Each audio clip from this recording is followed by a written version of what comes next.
Bueno, y ahí está, la violencia se ha tomado la capital del estado durante unas horas en enfrentamientos con la policía, tuvieron que utilizar agentes químicos y bueno, en el intento infructuoso de tomar el Tribunal Constitucional, ahora, en horas de la noche, como ustedes han escuchado, han manifestado esta amenaza de darles un ultimátum a los magistrados del Tribunal Constitucional de que renuncien todos y que pueda llamarse a elecciones judiciales lo antes posible. Bueno, hay que ver qué tan probable es este escenario en el que, digamos que renuncien, digamos que le hacen caso a los evistas, los magistrados del Tribunal Constitucional, digamos que renuncian mañana. ¿Cuál sería el camino? ¿Cuánto tiempo estaría en un vacío legal hasta que la Asamblea Legislativa se ponga de acuerdo y las distintas facciones dentro de la misma puedan llegar a un consenso en cómo llevar adelante unas elecciones judiciales que sean limpias, transparentes y que además nos garanticen que las personas que van a ocupar esos cargos sean abogados de primera, sean abogados, no es que no tienen trabajo, ¿no?, sino abogados que están en lo mejor de su carrera laboral, en lo mejor de su carrera como abogados, como jueces, y que merecen ese cargo, ¿verdad? Bien, no se ha podido hasta ahora. Y finalmente esa es la determinación que ha tomado este tribunal. Pero a ver, vamos a ver qué es lo que dice. Vamos a conversar con el doctor Iván Lima, ministro de Justicia. ¿Cómo está, doctor? Bienvenido a RTP Informa. Muy buenos días, Jorge Luis. Dices bien, aquí hay una movilización en la ciudad de Sucre que no se basa en argumentos, ni siquiera en lógica. No puedes decir que renuncie a alguien que dices que ha cesado en su mandato el 31 de diciembre. O cesó el 31 de diciembre o debe renunciar. Y el planteamiento de aprobar una ley corta insiste en este concepto de ir en contra de la Constitución Política del Estado. En primer lugar, no sabemos a qué se refieren con ley corta. Las leyes tienen un mandato, una forma de aprobación, y hay en este momento en la Asamblea un proyecto de ley, el 144, que tiene una declaración constitucional, la 49 de 2023, que es vinculante y obligatoria a la Asamblea. Por lo tanto, no puede pretender introducirse de ninguna manera un contenido en las leyes que sea alejado de la opinión que ha emitido el Tribunal Constitucional. Esa opinión es vinculante, llámese al proyecto de ley 144, al proyecto Salame, incluso al proyecto presentado por Jerjes Mercado o a lo que ahora ha salido al denominarse ley corta. Es una salida por el desastre y es una salida que busca desinstitucionalización, porque claramente acá no hay un interés por la justicia, no hay un interés por mejorarla, hay un interés de una sola persona, tal vez de dos, de Evo Morales por la reelección y de Camacho por pretender o por lograr vulnerar el Estatuto Autonómico de Santa Cruz. La realidad en este momento es que esa movilización, cuyas imágenes nos muestran, es una movilización liderada y llevada adelante por políticos, ex magistrados del Tribunal Constitucional, una asambleísta nacional, una asambleísta suplente, Josefina Maturano, y otros actores del evismo, que no ha representado la adhesión del departamento de Sucre, ni de la ciudad de Sucre, ni del departamento de Chuquisaca. Frente a esta movilización agresiva que ha destruido las aceras de Sucre, que le ha lanzado piedras a la policía y que ha generado violencia, no ha existido mayor adhesión nacional. Y lo que se pretende desde la declaración de un pacto de unidad que no tiene legitimidad, que no ha sido elegido por ninguna organización que pueda tener personalidad jurídica o representantes elegidos legítimamente, lanzan esta amenaza. Nuevamente nos quieren llevar a un nivel de confrontación en Bolivia, afectar la economía, afectar el trabajo y afectar el desarrollo en el modelo y la única forma de hacer política que tiene Evo Morales, por la amenaza, por la confrontación y por el bloqueo. Está buscando su reelección y no tiene en ese propósito ningún pudor de movilizar personas, de generar violencia y ahora amenazar a todo el país, pensando en algo que él tiene como modelo de vida, solamente en él mismo. A él no le interesa la justicia, lo que le interesa es su reelección, que ha quedado definitivamente descartada por la sentencia constitucional 1010-2023.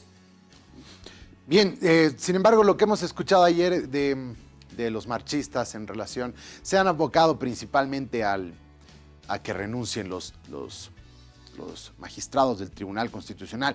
2 de ellos ya han renunciado justamente por el aluvión de críticas que ha generado esta determinación, que usted ha manifestado que es constitucional, pero todavía hay algunos que consideran que no. Otros que interpretan la Constitución, obviamente no tienen la facultad de hacerlo, lo pueden interpretar como ciudadanos, como abogados o como personas que conocen de la ley, pero muchos opinadores, muchos expolíticos, el mismo Rodríguez Belcé, a quien usted se ha referido el fin de semana, manifestaban que esta era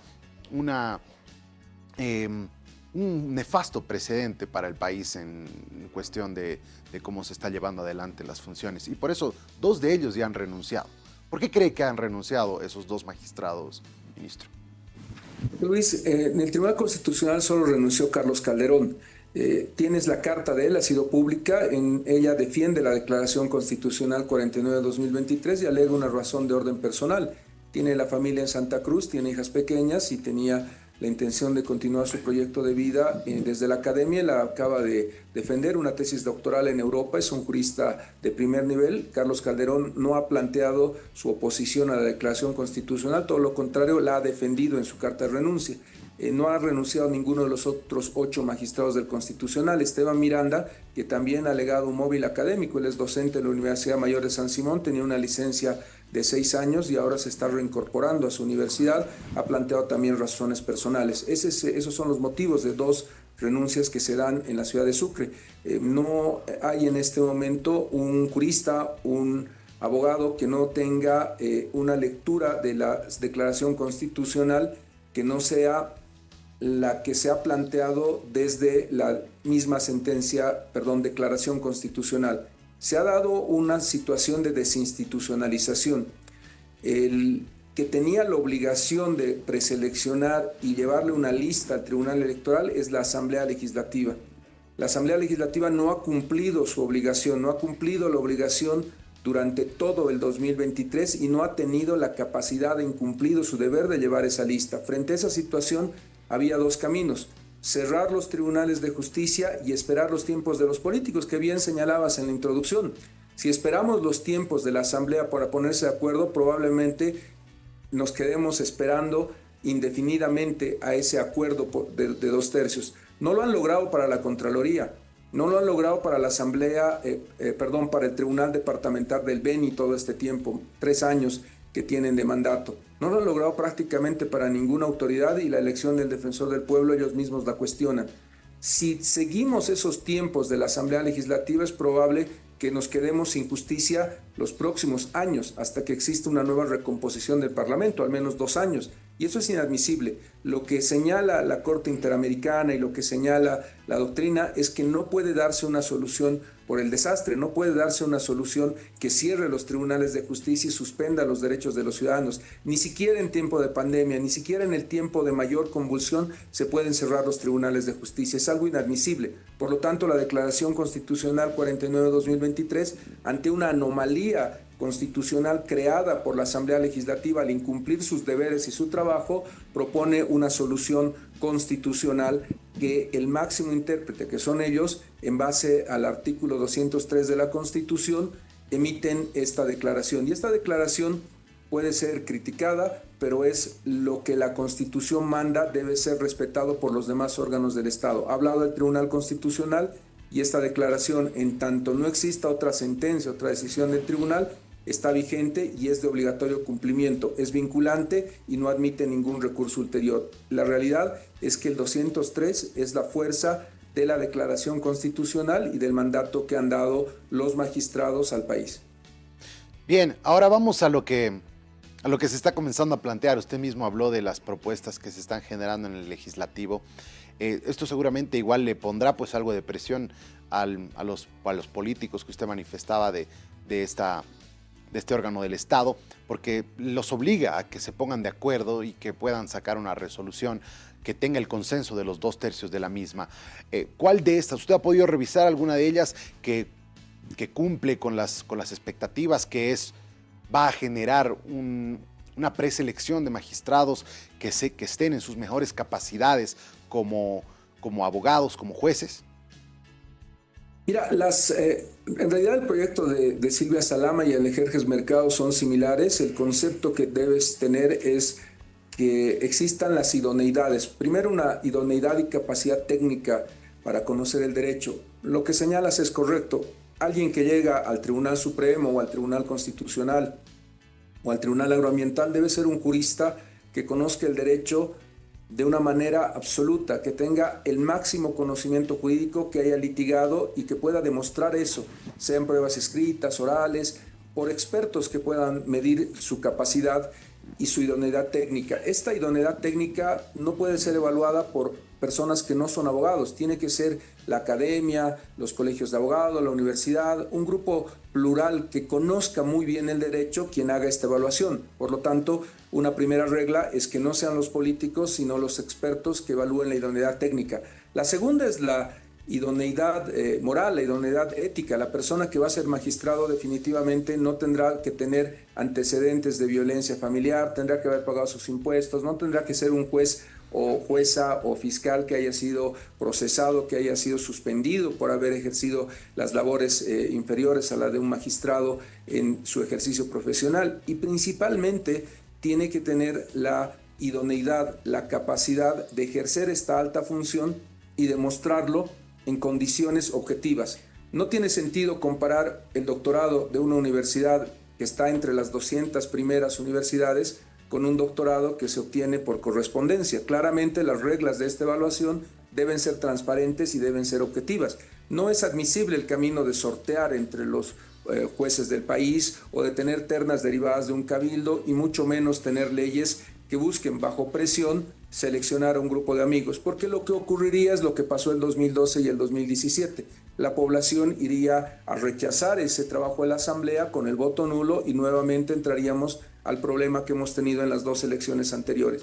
En este momento, el debate, el acuerdo nacional que proponemos y la urgente necesidad de aprobar el reglamento nos llevan no a buscar algo muy sofisticado, simplemente a cumplir las reglas para elegir a magistrados que han dado resultados en países como Uruguay o Costa Rica y que el sistema interamericano promueve permanentemente. Hay un compromiso de la CIDH, del relator García Sayán, el nuevo relator en su momento, para que tengamos reglas claras para elegir a los magistrados en una observación internacional que también es importante, como la observación nacional de la sociedad civil organizada. Esto no le interesa a la Asamblea Legislativa. La Asamblea Legislativa ha estado proponiendo reglamentos tan sui generis como el que proponía sortear entre los jueces y vocales actualmente en ejercicio.